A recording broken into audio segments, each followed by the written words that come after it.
오늘 저에게 주시는 하나님 말씀은 고린도전서 15장 35절부터 58절까지입니다. 같이 읽겠습니다. 누가 묻기를 죽은 자들이 어떻게 다시 살아나며 어떠한 몸으로 오느냐 하니, 어리석은 자여, 내가 뿌리는 씨가 죽지 않으면 살아나지 못하겠고, 또 내가 뿌리는 것은 장래의 형체를 뿌리는 것이 아니요 다만 밀이나 다른 것의 알갱이 뿐이로되, 하나님이 그 뜻대로 그에게 형체를 주시되 각 종자에게 그 형체를 주시느니라. 육체는 다 같은 육체가 아니니 하나는 사람의 육체요, 하나는 짐승의 육체요, 하나는 새의 육체요, 하나는 물고기의 육체라. 하늘에 속한 형체도 있고 땅에 속한 형체도 있으나 하늘에 속한 것의 영광이 따로 있고 땅에 속한 것의 영광이 따로 있으니, 해의 영광이 다르고 달의 영광이 다르며 별의 영광도 다른데 별과 별의 영광이 다르도다.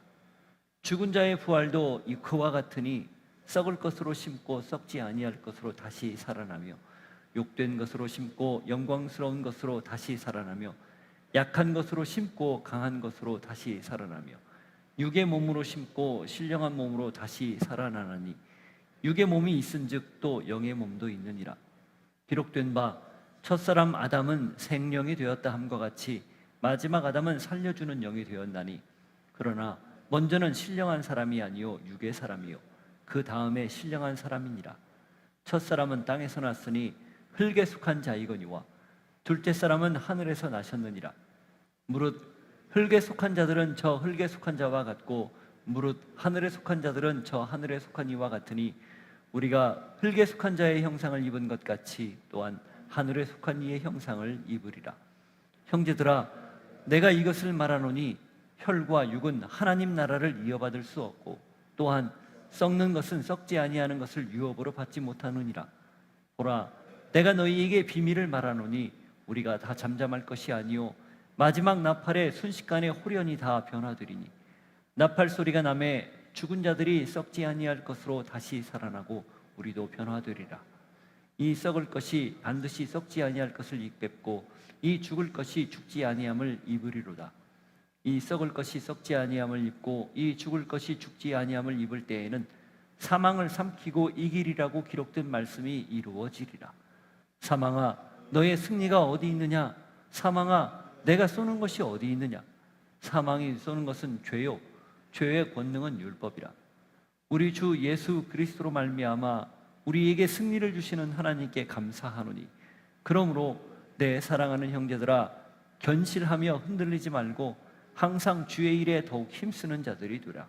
이는 너희 수고가 주 안에서 헛되지 않은 줄 알미라. 부활이 가능합니까?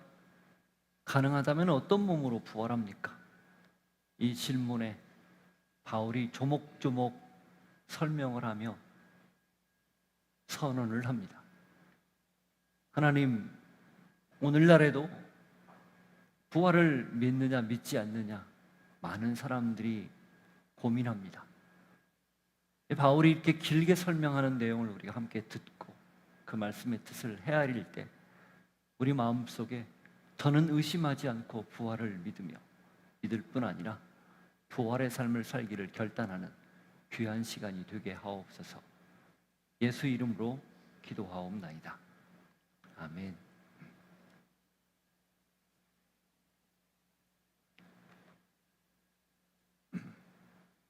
한 사람이 사망하면 의사가 최종적으로 날짜와 시간을 정확하게 이야기합니다. 그리고 사망을 선고하죠. 아무개는 몇 년, 몇 월, 며칠, 몇 시, 몇 분에 사망했습니다.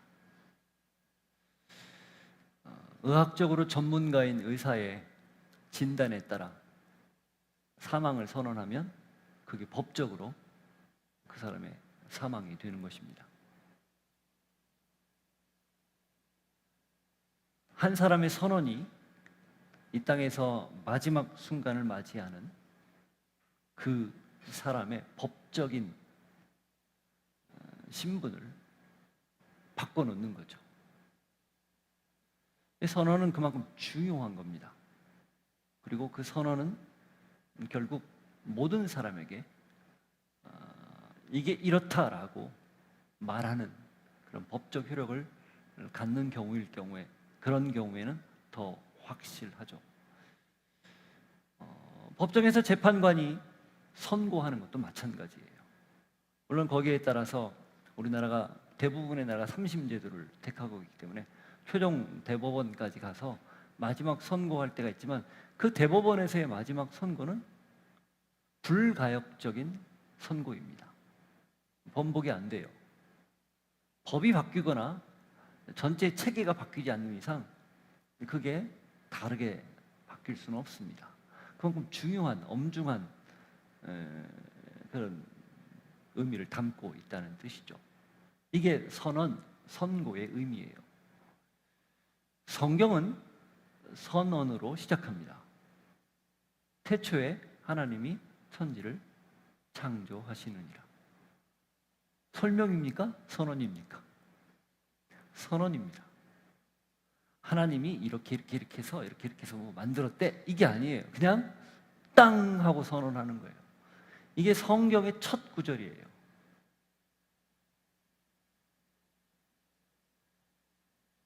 그 이야기는 하나님이 이 땅에 법적인 효력을 갖는 선고, 우리가 흔히들 알아듣기 쉽게 법적인 효력을 가지는 그 선고의 방식을 통해서 하나님이 어떤 분이라는 것을 스스로 밝힌 겁니다. 하나님이 어떤 분이라는 걸 스스로 밝혔다는 것은 그 하나님이 이 땅을 어떻게 주관하고 섭리하고 있는지도 밝힌 셈이 되는 거예요. 이 땅의 연원, 시작이 하나님이기 때문에 이 모든 피조물은 하나님 안에서만 의미를 갖게 되고 하나님 안에서만 생명을 얻게 된다는, 진짜 그 피조물의 지어진 목적, 창조된 목적대로 산다는 것을 뜻합니다. 빛이 있으라, 그것도 선언이죠. 빛은 있으라. 그러니 빛이 있었습니다. 이게 선언으로 시작되는 거예요.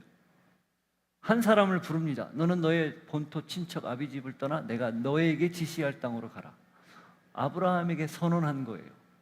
그 이야기인 즉슨 너는 거기에서 떠나 내가 너에게 지시할 땅, 곧 내가 너의 삶을 온전히 주장하고 이끌 것이니 너는 나만 믿고 그 길을 가라. 그 말씀과 같은 거죠. 너는 내 사랑하는 아들이요 내가 너를 기뻐한다. 물론 시편을 통해서 예언적으로 다윗이 선언한 이야기지만 하나님이 그걸 고스란히 인용해서 당신의 아들 예수 그리스도에게 그 선언을 했어요. 아들이다. 나의 아들이다. 그리고 내가 너를 기뻐한다. 그 이야기는 그 아들 예수를 통해 앞으로 짊어지게 될 십자가, 그리고 그 십자가에서 일어날 일, 궁극적으로 그 십자가를 통해서 하나님이 계획한 일을 그 아들을 통해 하겠다는 뜻이고, 그것은 곧 그대로 이루어질 거라는 것, 그래서 이루어졌다라는 것을 뜻합니다. 그래서 예수님이 그 십자가를 지고 그리고 약속한 대로 선언한 대로 부활했고, 이제 다시 예수님이 친히 입으로 선언했죠. 내가 다시 올 것이다. 심판주로 올 것이다. 그 심판은 새하늘과 새 땅, 새로운 창조를 의미합니다.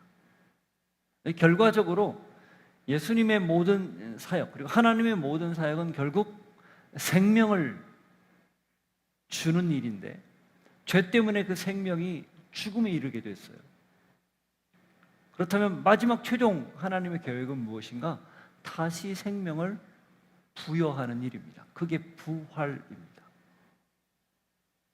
이 모든 건 역시 선언으로 시작했고, 그 과정을 다 선언으로 하나하나 이루어냈고, 앞으로 선언으로 선언 그대로 될 것이라는 그런 의미를 담고 있는 거죠. 그래서 성경은 한마디로 선언으로 시작해서 선언으로 마무리하는 책, 이렇게 봐도 무방합니다. 그래서 부활은 사망에 대한 사망 선고입니다.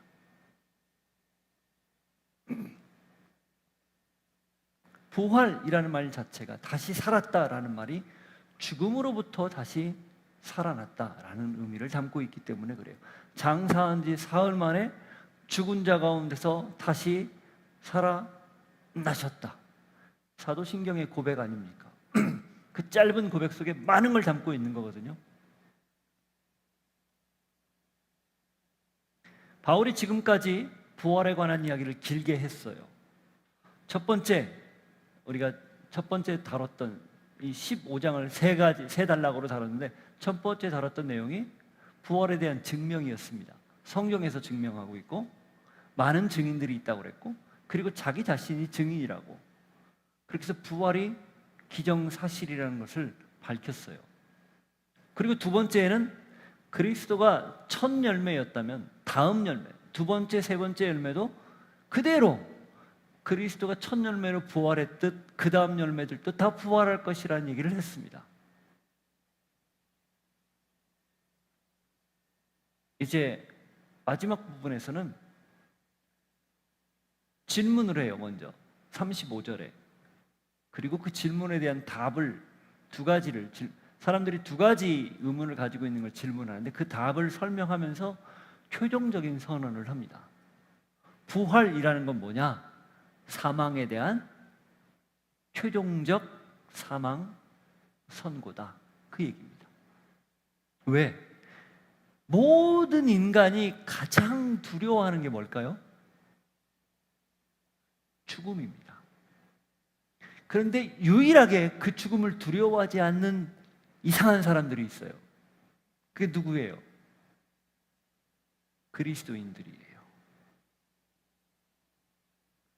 영국 역사에 9일간 왕위에 있었던 제인이라는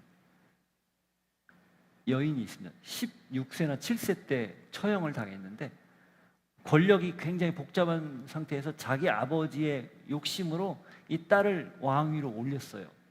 근데 사실 왕위 계승자가 있었는데 그 계승자 쪽에서 하여튼 권력 다툼을 하다가 결국 이 여인은 폐위되고 그 새로 왕이 됐던 게 제대로 왕위를 물려받아야 했던 그 사람이, 이 여인은 아무 죄가 없고 주변의 배후에 있는 사람들만 다 제거하고 얘는 살려주려고 그랬는데 주변에서 그렇게 되면은 불씨가 된다고 자꾸 제거해야 된다는 얘기를 하잖아요. 그래서 어쩔 수 없이 나중에 이제 사형 언도를 내리고 사형 집행을 하는데 회유를 합니다. 이 여인, 그러니까 9일간 여왕이었던 이 여인은 성공회 성도였어요. 그리고 새로 왕이 된 사람은 캐톨릭. 영국 역사를 보면 구교와 신교 간의 갈등이 굉장히 첨예하게 대립될 때가 있었거든요. 그때예요. 근데 너무 아까우니까 살리려고 회유를 하는데 그 중에 하나가 뭐였냐면 당신이 구교로 다시 돌아온다면 살려주겠소, 이거였어요. 그런데 그 여인이 뭐라고 이야기하냐면 내가 그렇게 해서 내 신앙의 신념을 버릴 수는 없습니다. 내 신앙을 내칠 수는 없습니다. 나는 그렇게 해서 구차하게 이 땅에서 연명하며 사느니 부활을 소망하며 기꺼이 죽겠습니다. 이렇게 하고 처형이 돼요. 16, 17살 정도 되는 소녀의 신앙 고백이 이게 딱 읽는데 굉장히 가슴 뭉클하더라고요. 물론 지금 생각하고 다를 수도 있어요. 그러니까 가만히 눈여겨보면 그 단두대 앞에서 처형을 당하는데 두려움이 왜 없겠어요? 그런데 그렇게 나중에는 그 단두대 위에 자기가 스스로 끌려서 눕는 게 아니라 자기가 자기 이렇게 머리를 놓고 그렇게 처형을 당했다고 이렇게 써 있더라고요. 왜 그래요? 부활에 대한 소망이 있기 때문이에요. 다시 살 거에 대한 소망. 그 부활에 대한 소망이 있기 때문에 죽음도 두려워하지 않는 거죠. 그 여인이 죽음을 두려워하지 않았던 단 하나의 이유, 사망에 대한 최종적인 사망 선고를 알고 있었기 때문입니다. 죽어도 이 신앙 가지고 죽으면 다시 살 것이라는 것을 분명히 알고 있었기 때문이죠. 그래서 이 사망에 대한 사망 선고를 우리가 분명히 선언하고 알고, 그리고 그걸 이 믿음으로 부활 신앙을 가지고 살아가는 것, 이건 너무너무 중요한 겁니다. 우리가 신앙을 가졌는데 여전히 두려움이 우리를 엄습하고 있다. 여전히 두려움 때문에 아무것도 못한다. 계속해서 하나님 앞에 매달려 기도하며 그 두려움들을 극복할 수 있는 그런 은혜가, 그런 능력이 필요한 거죠. 여러분, 죽음을 극복할 수 있는 그런 신앙이라면 뭐든 못하겠습니까? 어떤 어려움이 와도 못할 이유가 없잖아요. 여러분, 사단이 우리의 이 생각, 정신 세계에 들어와서 지배하고 있는 걸 압니까? 뭘로 지배해요? 두려움으로 지배합니다. 수많은 메시지, 고도로 발달된 많은 정보들, 이런 정보들이 많이 들어와서 우리의 정신세계를 지배해요. 무엇로? 두려움으로. 왜 우리가 말씀을 읽어라, 또 성령 안에서 그 말씀 속에 살아야 되냐, 이 이야기를 하는가? 그 우리를 지배하려고 하는 사단의 잘못된 메시지를 자꾸 말씀으로 밀어내야 되기 때문에 그래요. 비우는 게 답이 아니라 채우는 게 답입니다. 무엇로? 말씀으로, 믿음으로, 주님에 대한 신뢰로. 그러면 그 두려움이 사라지게 되는 거죠. 부활이라는 것은, 또 부활의 삶을 산다는 것은 바로 그걸 의미해요. 더는 세상의 가치나 세상의 메시지에 귀를 기울이지 않고 두려움에 사로잡히지 않고 심지어는 죽음조차도 이길 수 있다라는 그 믿음을 가지고 당당하게 살아가는 것, 이게 부활을 사는 삶이에요. 부활을 믿습니까? 믿지 않습니까? 그게 출발이라면, 부활을 믿는다면 그럼 어떻게 삽니까? 더는 매이지 않고 사는 거예요. 세상 것에, 세상의 가치에, 가짜 메시지에, 특별히 두려움에. 그게 부활을 사는 삶이에요. 그게 신앙의 능력 아니겠어요? 근데 그런 거 없이 그냥 산다. 우리 신앙 점검해 봐야 됩니다. 자, 이걸 전제로 바울이 먼저 부활을 어떻게, 사람들이 어떻게 부활합니까? 라는 거에 대한 질문을, 그리고 어떤 몸으로 부활합니까? 라는 질문을 던지고 답을 차곡차곡 줍니다. 35절 먼저 보죠. 누가 묻기를 죽은 자들이 어떻게 다시 살아나며 어떠한 몸으로 오느냐 하리니. 바울이 누가 묻기를 그렇게 물었다는 거예요. 죽은 자들이 어떻게 다시 삽니까? 말도 안 되죠. 그 다음, 그래요, 설령 살아난다고 합시다. 그럼 어떤 몸으로 부활합니까? 이렇게 물어온 걸 지금 다시 답하는 거예요. 그랬을 때 부활의 이치, 어떻게 부활합니까? 라는 부분에 대해서 이렇게 설명을 합니다. 36절 이하. 어리석은 자여, 내가 뿌리는 씨가 죽지 않으면 살아나지 못하겠고, 또 내가 뿌리는 것은 장래의 형체를 뿌리는 것이 아니요 다만 밀이나 다른 것의 알갱이 뿐이로되, 하나님이 그 뜻대로 그에게 형체를 주시되 각 종자에게 그 형체를 주시느니라. 육체는 다 같은 육체가 아니니 하나는 사람의 육체요, 하나는 짐승의 육체요, 하나는 새의 육체요, 하나는 물고기의 육체라. 하늘에 속한 형체도 있고 땅에 속한 형체도 있으나 하늘에 속한 것의 영광이 따로 있고 땅에 속한 것의 영광이 따로 있으니 해의 영광이 다르고 달의 영광이 다르며 별의 영광도 다른데 별과 별의 영광이 다르도다.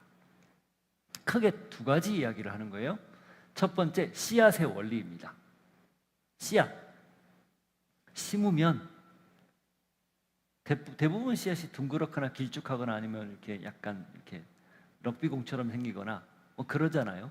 그 씨앗이 심겨지면 거기서 싹이 나고 나중에 이렇게 나무가 자라고 꽃이 피고 열매를 맺히는데 전혀 다른 모습으로 나오지 않느냐, 이 이야기를 첫 번째 하는 거예요. 그게 자연의 이치라는 거죠. 하나님이 이 자연세계, 피조세계에 부활 디자인을 이미 심어 놓았다, 그 말입니다. 너희들이 부활에 대해서 물어보는데, 그래 내가 설명할게. 씨앗을 봐봐. 심기면 거기서 희한하게 새로운 것들이 나오지 않아? 그게 부활이야. 이렇게 지금 바울이 말하는 거예요. 멀끄러미 쳐다보면서 모르는 것처럼 그렇게 멀뚱멀뚱 쳐다보고 계세요. 제 말이 맞죠? 그게 부활의 이치라는 거예요. 요한복음 12장 24절에 보면 한 알의 밀이 땅에 떨어져 죽으면 많은 열매를 맺지만 죽지 않으면 어떻게 돼요? 그대로 있고 이렇게 돼 있죠. 씨앗이라는 것은 심겨지면 거기에서 죽는다 표현을 썼지만 그건 사실은 토양과 함께 어우러지면서 자기를 그 씨앗 안에 있는 영양분들을 다 사용해서 싹을 틔우는 거죠. 그러면 그 형체는 사라지고 없습니다. 그런데 사라진 대신 거기서 새로운 종자가 새로운 게 나오는 거죠. 이게 이 요한복음 이 말씀 제가 옛날에는 그냥 그렇지 그렇게 생각했는데 이 말씀하고 연결해서 보니 어떤 뜻이 되냐면 씨앗이라는 건 말이야 땅에 심겨져서 죽고 썩어 없어져야 생명이 탄생하는 거야. 그런데 그대로 있다면 그 씨앗은 죽은 씨앗이라는 거예요. 씨앗이 그대로 있는 것은 때가 안 돼서 때를 기다리느라고 껍질이 너무 두꺼우니까 때를 기다리느라고 그럴 수도 있어요. 이 다큐멘터리 같은 거 보면 척박한 땅에 떨어지면 얘가 끝까지 버틴대잖아요. 언제까지? 비 올 때까지. 비가 오면 그때 비로소 껍질이 변화가 일어나면서 싹이 튼대요. 그래서 1년 내내 기다리다 비 올 때 딱 그때 정확하게 발화한대요. 그게 살아가는 원리래요. 그러한 그 이치, 그것도 결국은 다 똑같은 원리 아닙니까? 지금 그 얘기를 하는 거예요. 죽어 썩어 없어져야 새로운 몸으로 부활한다. 그 이야기입니다. 그 다음 두 번째 나오는 게 뭐냐면 하늘에 속한 형체, 해의 영광, 달의 영광, 별의 영광 이런 것들이에요. 그러니까 각각 거기에 맞는, 그러니까 만들어진 피조물의 각각의 역할에 맞는 영광, 고유의 자기 역할이 있다. 그 말입니다.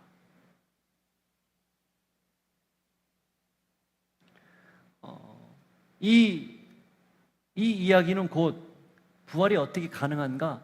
그냥 자연 세계에서 벌어지는 것 보면 누가 봐도 의심하지 않고 받아들일 수 있을 만큼 너무 분명한 사실이다.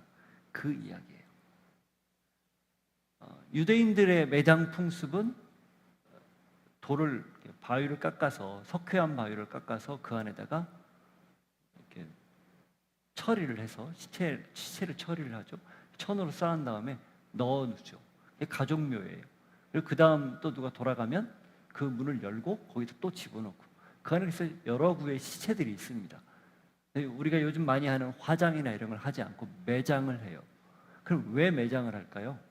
바로 이런 생각 때문에 그렇습니다.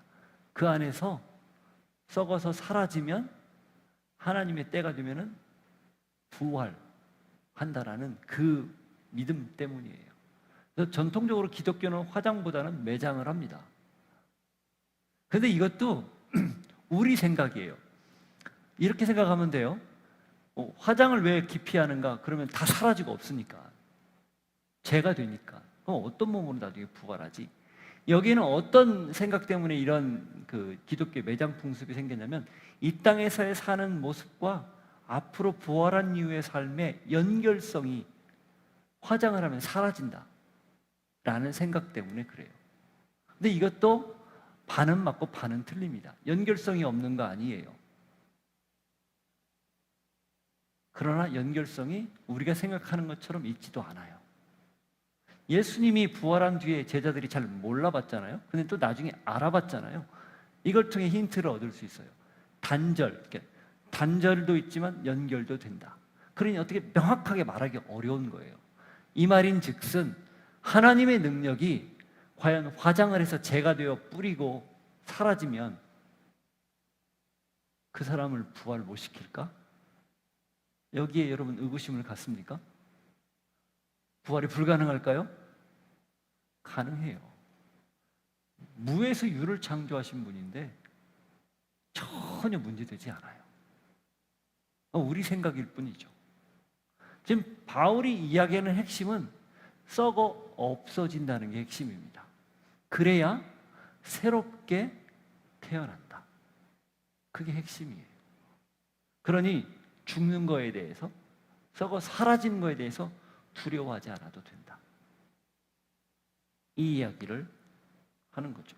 자, 그렇게 해서 부활이 어떻게 가능한가에 대한 설명을 한 다음에 이어서 그럼 어떤 몸으로 부활하느냐를 이야기를 합니다. 그 내용이 42절, 44절이에요.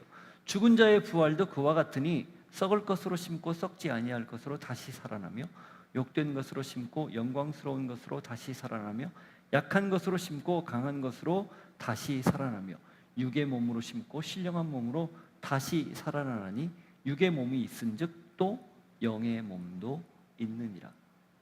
자, 개조를 하죠. 썩을 것이 썩지 않을 것으로, 욕된 게 영광스러운 것으로, 연약한 게 강한 것으로, 육의 몸이 신령한 몸으로. 부활은 완전 반대 개념으로의 재창조라는 의미입니다.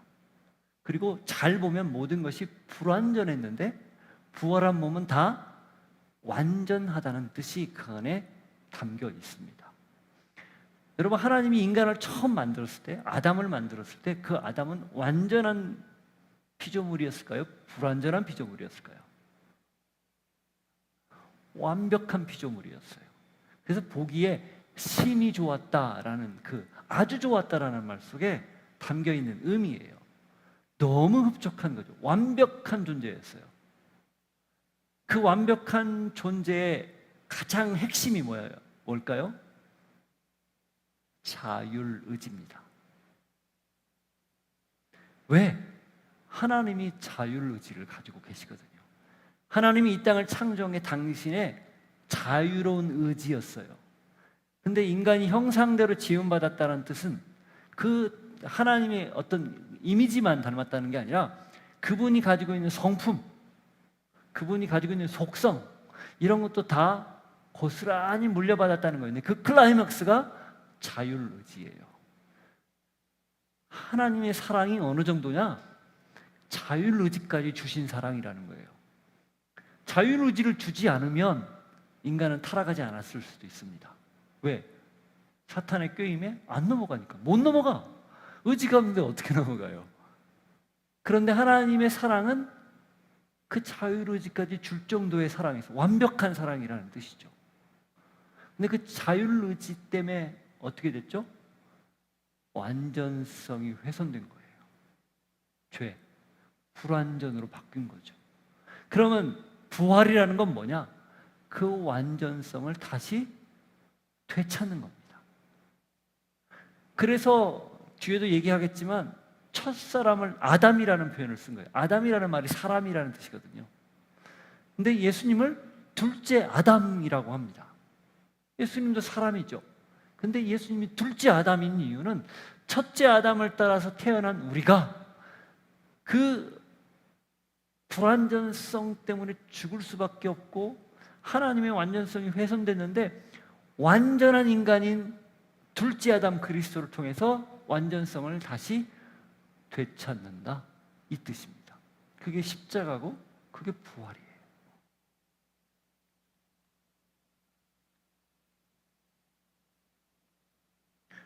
그래서 우리는 이제 더는 불완전한 세계 안에 갇힐 필요가 없는 그런 존재가 된 거예요. 물론 우리의 부활은 우리가 죽은 이후 예수님의 재림 때 완전하게 일어납니다. 그러나 신앙이라는 것은 미래에 일어날 일을 현재로 당겨 쓰는 믿음을 가진 게 신앙이잖아요. 제 말 이해됩니까? 과거에 일어났던 일을 지금 현재 일어난 일로 끌어오는 게 믿음이잖아요. 과거에 일어났던 십자가를 내 것으로 지금 받아들이는 것, 그래서 내 것을 끌어오는 게 믿음이듯 앞으로 일어날 일도 지금 일어날 일로 믿고 사는 게 믿음이에요. 그게 신앙입니다. 부활신앙을 가졌다는 건 그냥 장차 일어날 이런 일이니까 그냥 살지가 아니라 그걸 고스란히 끌어와서 지금 현재 살아내는 능력이에요. 완전하게 살 수 있다는 거죠. 왜? 우리가 여전히 불완전해요. 그러나 믿음으로 완전하게 살아낼 수 있는 거예요. 더는 두려워하지 않을 이유들이 거기에 담겨 있는 거죠. 서두에 언급한 것처럼. 제 말 뜻을 이해할 수 있겠습니까? 바울이 지금 그 이야기를 하는 거예요. 왜 자꾸 반대 개념으로 불완전하는 것에서 완벽한 걸 강조하느냐? 너희들의 삶이란 결코 과거로 돌아가는 삶이 아니고 헬라 사상에 묶여서, 이원론적 사상에 묶여서 사는 삶이 아니고, 세상 가치에 매여 사는 삶이 아니고, 하나님이 주신 가치로 살아가야 되는 너무너무 고귀한 삶이야. 지금 그 이야기 하는 거예요. 그렇게 아름답고 완전한데 부활이 있네 없네, 부활이 어떤 몸으로 일어나네, 그런 것 가지고 고민 안 해도 돼. 그런 뜻입니다.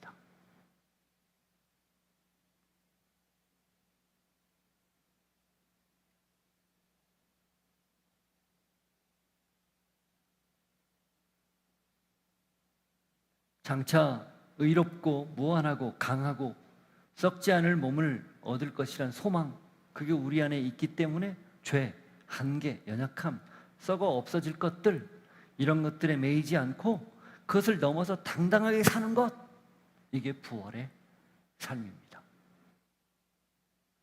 이런 태도를 지니고 사는데 삶에서 벌어지는 작은 일들, 매일 이유가 없다는 거예요. 어려워도 힘겨워도 좀 나빠져도 절대 의기소침해할 필요 없다는 거예요. 까짓 거 죽기보다 더 하겠습니까?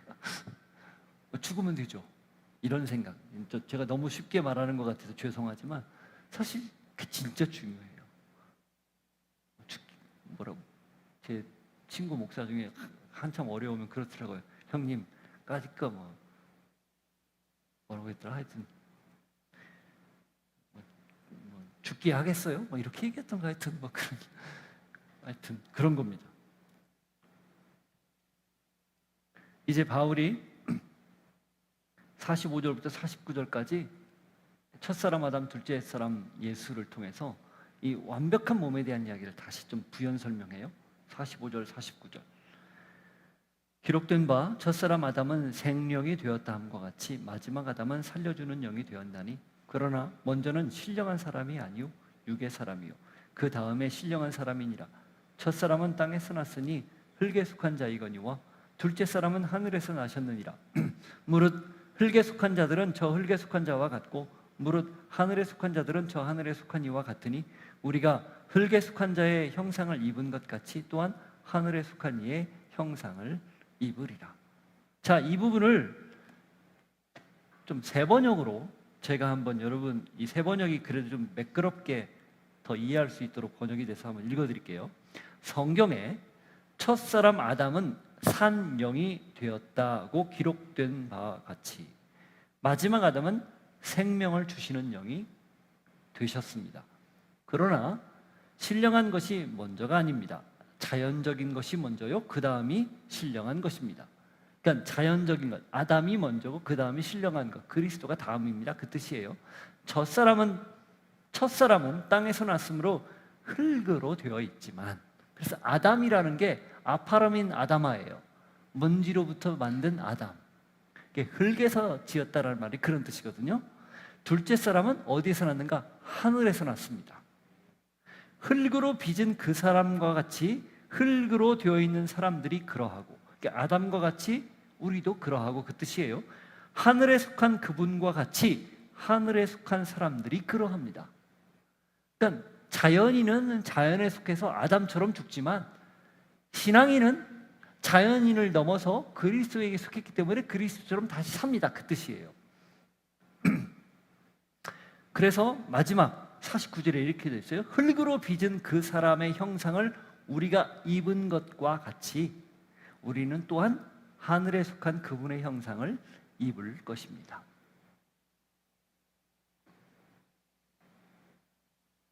우리는 부모를 통해서 태어났죠. 그 부모의 부모 쭉 거슬러 올라가면 아담이죠. 그러니까 우리는 결국 아담의 후손으로 흙의 몸을 입고 태어난 사람들이에요. 그러나 완전히 달라지죠. 신분이. 언제? 예수를 믿는 순간. 그럼 어디서 우리의 연원이 어디까지 가는가? 하나님까지 간다는 거예요. 그래서 마태복음의 족보는 아브라함부터 시작해서 예수님까지 하향식 족보, 왕통에 대한 이야기지만 누가복음의 족보는 뭡니까? 거꾸로 예수님부터 시작해서 쭈쭈쭈쭈 거슬러 올라가고 맨 마지막에 누구예요? 아담이죠. 그런데 거기서 끝나지 않아요. 뭐라고 되어 있어요? 그 위는 하나님이라고 되어 있습니다. 믿기지 않으세요? 누가복음 2장을 찾아보세요. 3장인가? 그대로 나와요. 왜 맨 위를 하나님이라고 했는가? 우리의 연원, 시작점이 하나님이라는 의미예요. 구원이라는 것은 십자가를 믿고 구원받는다는 것은 그걸 되찾는 겁니다. 그걸 어떻게 경험하는가? 부활을 통해서 경험한다. 지금 바울이 그걸 강조하는 거예요.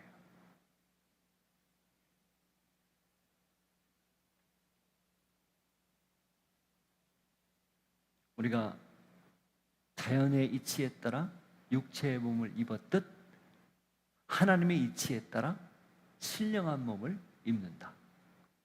끝 아닙니까? 이 바울의 논리에 누가 반박을 해요? 이걸 어떻게 부인을 합니까? 이걸 어떻게 아니다, 말도 안 되는 소리다라고 말을 합니까? 천지를 창조하신 하나님을 믿는데 그게 대전제인데 그게 선언인데 그럼 끝 아니에요? 십자가에서 부활이 너무 쉬운 거 아니에요? 우리를 재창조하는 건 너무 자연스러운 거 아니에요? 새하늘과 새 땅을 만드는 건 너무 쉬운 거 아니에요? 하나님에게는?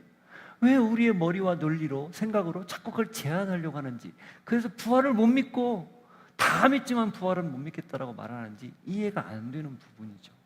조금만 생각해 보면 내 안에 모순이 얼마나 많은지, 얼마나 이게 미련한 생각인지 알 수 있다는 거죠. 그런데도 여기 계신 분 중에 혹시라도 부활을 의심하는 분이 과연 있다? 하나님 앞에 제발 의심하지 않고 믿게 해달라고 기도할 수 있기를 바랍니다. 자, 이것은 재림할 때 일어나죠. 50절, 53절. 형제들아, 내가 이것을 말하노니 혈과 육은 하나님 나라를 이어받을 수 없고 또한 썩는 것은 썩지 아니할 것을 유업으로 받지 못하느니라. 보라, 내가 너희에게 비밀을 말하노니 우리가 다 잠잘 것이 아니요 마지막 나팔의 순식간에 호련히 다 변화되리니 나팔 소리가 나매 죽은 자들이 썩지 아니할 것으로 다시 살아나고 우리도 변화되리라. 이 썩을 것이 반드시 썩지 아니할 것을 입겠고 이 죽을 것이 죽지 아니함을 입으리로다.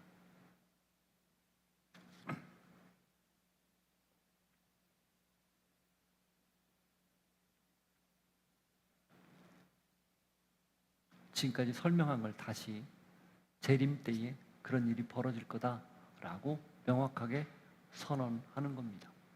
그러니 썩을 몸이 썩지 않을 몸을 입을 것이라는 그 믿음을 가지고 우리가 이 땅에서 하나님이 기뻐하는 삶을 사는 것, 지극히 정상적이고 당연하다는 것을 강조하는 거죠. 그리고 부활, 이걸 통해서 바울이 사망에 대한 최종적인 사망 선고를 내립니다. 54절. 이 썩을 것이 썩지 아니함을 입고 이 죽을 것이 죽지 아니함을 입을 때에는 사망을 삼키고 이기리라고 기록된 말씀이 이루어지리라. 거기 보면 사망을 삼키고 이기리라고 기록된 말씀, 이게 어디냐? 이사야 25장입니다. 제가 오늘 앞부분에서 처음에 선언했던 그 말씀이에요. 이사야 25장을 한번 찾아보시죠.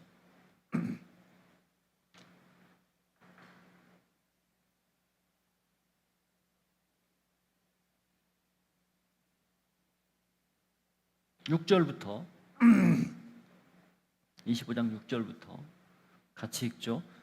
만군의 여호와께서 이 산에서 만민을 위하여 기름진 것과 오래 저장하였던 포도주로 연회를 베푸시리니 곧 골수가 가득한 기름진 것과 오래 저장하였던 맑은 포도주로 하실 것이며 또 이 산에서 모든 민족의 얼굴을 가린 가리개와 열방 위에 덮인 덮개를 제하시며 그 다음 사망을 영원히 멸하실 것이라. 주 여호와께서 모든 얼굴에서 눈물을 씻기시며 자기 백성의 수치를 온 천하에서 제하시리니 여호와께서 이같이 말씀하셨느니라. 사망을 영원히 멸하실 것이라. 이사야의 예언이죠.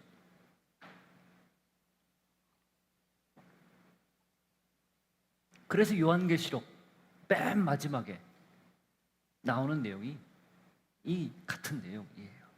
요한계시록은 미래에 대한 예언, 그래서 두렵고 떨리고 막 상징과 여러 가지 표현들이 복잡하기 때문에 우리가 읽기 어려운 것처럼 갖는 선입견이 있는데요. 요한복음의 주제는 하나예요. 요한계시록의 주제는 최후 승리입니다. 어떤 거에 대한 승리? 사망. 사탄이 가지고 있는 가장 강력한 무기, 죽음을 멸하는 그리스도, 그분의 승리 이야기, 이게 요한계시록이에요.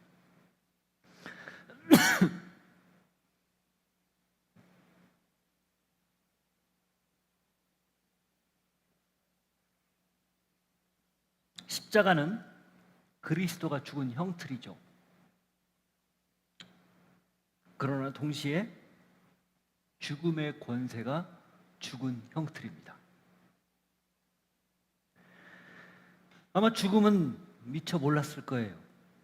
자기가 그리스도를 죽였는데 거기에 자신이 죽었다는 것을. 그리스도를 죽였을 때 쾌재를 불렀을 거예요. 우리가 하나님을 죽였다. 그러나 그리스도가 부활할 때 그때 비로소 깨달았을 겁니다. 죽음이 죽었다는 것을. 굉장히 어려운 말이지만 잘 들어보시면 의미 있는 중요한 말이에요. 십자가는 그래서 죄를 멸하는 건데 그 죄의 최종적인 마지막 죄의 죄값, 죽음을 멸하는 것입니다. 부활로 그걸 증명해낸 거예요. 그래서 십자가를 바울이 하나님의 능력, 지혜라고 표현한 겁니다. 이건 사탄이 미처 몰랐던 거예요. 사탄은 종교인들을 통해서 메시아를 죽였죠. 그죠? 그게 자기들이 할 수 있는 최대의 계략이었어요. 근데 하나님이 그걸 이용해서 그리스도가 죽으면서 죽음을 죽인 거예요. 제 말씀, 제가 드리는 말 이해가 됩니까? 부활은 그런 의미예요.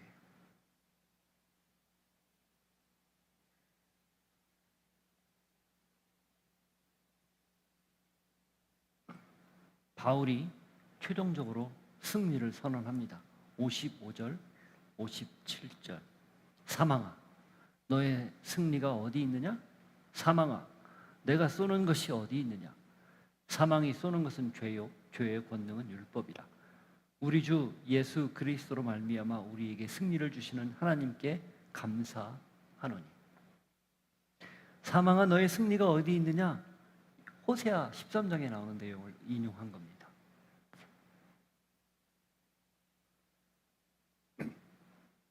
모든 인류, 모든 세상은 사망의 지배를 받습니다. 단 하나, 새로운 인류, 신앙인, 그리스도인들 빼고 우리는 사망의 지배받지 않습니다. 물론 죽어요. 아담의 후손이기 때문에 죽습니다. 그러니까 죽음이 끝이 아니라는 거예요. 그래서 그 9일간 왕이었던 그 여인이 당당하게 죽은 거예요. 우리의 믿음의 수많은 선배들이 신앙을 지키고 기꺼이 순교 자리에 간 겁니다. 오늘날 우리가 그런 순교의 자리까지 간다, 이렇게 감히 말할 수는 없지만 그런 태도로 사는 건 어느 때보다 중요한 거죠. 그게 부활을 사는 삶입니다. 사망에 대해 사망 선고를 내 입으로 내리고 사망과 관계없이, 죽음과 관계없이 사는 것, 그게 우리네 믿는 사람들의 삶이라는 것. 그게 본질이라는 거 놓치지 않기를 바랍니다. 58절. 그러므로 내 사랑하는 형제들아, 견실하며 흔들리지 말고 항상 주의 일에 더욱 힘쓰는 자들이 되라. 이는 너희 수고가 주 안에서 헛되지 않은 줄 압니다. 그래서 바울이 뭐라고 얘기해요? 견실하며 흔들리지 말고, 부활 신앙에 절대 흔들리지 말고, 삶에서 벌어지는 작은 일들에 일희일비하지 말고, 그냥 주 안에서 너희의 수고, 어떤 수고일까요? 부활 신앙을 지키기 위해서 살아내는 수고예요. 어떤 어려움도 감내하는 마음, 고통도 고난도 다 받아들이고 하나님 안에서 그것을 감수하는 마음, 그걸 의미하는 거죠. 축복하고 도전합니다. 내가 부활신앙을 가졌다는 것, 더 이상 죽음과 관계없다라는 것을 분명히 확신하시기를 바랍니다. 바울이 사망에 대해서 사망 선고를 십자가에서 내렸다는 사실을 선언했듯, 여러분이 이제는 믿음으로 사망에 대해 사망 선고를 내리고 더는 두려움에 매이지 않고 그렇게 오늘을 당당하게 어깨 쫙 펴고 앞을 바라보면서 살아갈 수 있기를 축복합니다. 지금은 예수 그리스도의 은혜와 하나님 아버지의 사랑과 성령님의 교통하심이, 우리에게 승리를 주신 그리스도 예수, 사망에 대해 사망 선고를 내리며 더는 사망에 매이지 않고 생명을 살아갈 수 있도록 허락하신 그 예수 그리스도를 붙들고 오늘도 승리하며 살기를 소망합니다.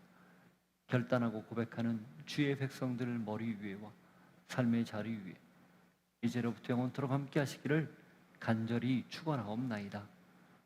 아멘.